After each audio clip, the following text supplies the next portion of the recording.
Three scientists are shown walking towards the beach at the beginning of the film. This story about the dead giant will be told to us by one of Stephen's men. The day before yesterday, there was a massive storm in this sea. As a result, a dead giant washed up on the beach, and the fishermen were taken aback when they saw the giant. They notify the police, but no one believes them. People simply have giant stories to share as they visit the beach. The scientist chooses to go to the beach on their own. They were observing the enormous figure in front of them. They have heard many times about it. There were a lot of people who came to see the giant. None was touching him. Everyone was scared of him. Stephen and his men estimate his weight to be around 80 tons. Stephen claims that assuming a giant's age is extremely difficult. Stephen says while seeing his nose and eyes he is a young giant. The scientists were researching while standing near the giant body. During this, Stephen goes near that John's hand. It was looking like a pond. His hand was so big that it appears to be a pound after the water collects in it. Small fishes were swimming in it. Stephen says the most shocking thing more than the size of the giant is that these giants still exist. They compare the people standing on the beach with the giant. They are incomplete copies of the giant. Stephen was shocked. After seeing them, meanwhile, his colleague goes upside the giant. He informs the people present that he is safe. Hearing it, they all get on the body of the giant. They become happy after doing this. Someone was having a good time bouncing on the giant's body. Stephen doesn't touch it, not even goes on it. On the other hand, his colleagues were making notes about the giant. The number of people who played with the giant was dwindling over time, because everyone was going to their homes. Stephen again comes here after 3 days. His interest has enhanced in that giant. He claims he is not facing any problem while keeping an eye on the monster. The giant seemed to be more alive than the people around him. He notices some kids were sliding on the giant. Some people were preparing to cut this giant. He decides to stop late near the giant.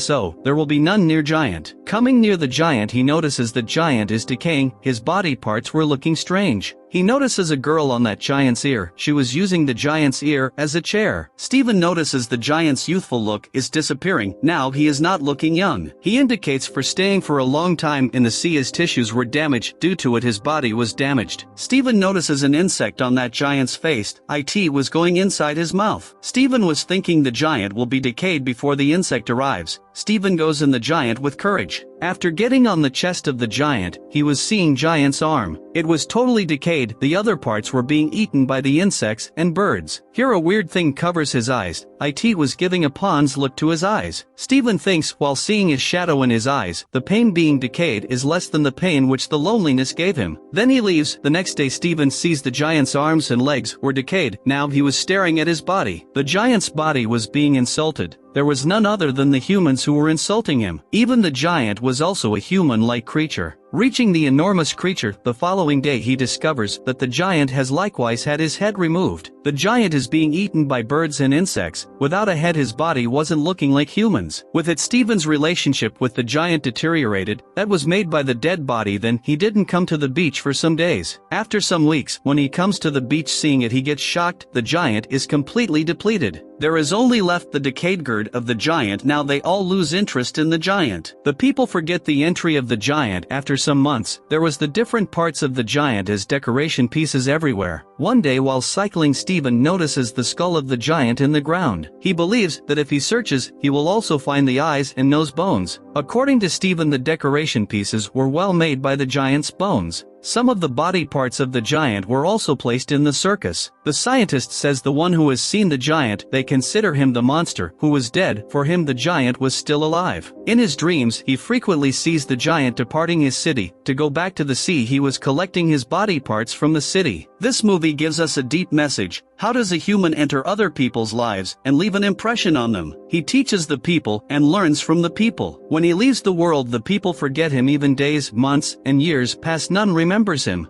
In the same way we saw in this movie, how a giant arrived and attract others. Then something happened, and no one remembers him after days, months, and years have passed. Actually, this is the bitter truth of human life. The people remember a human till he remains alive. If the human dies after some days, the people forget him.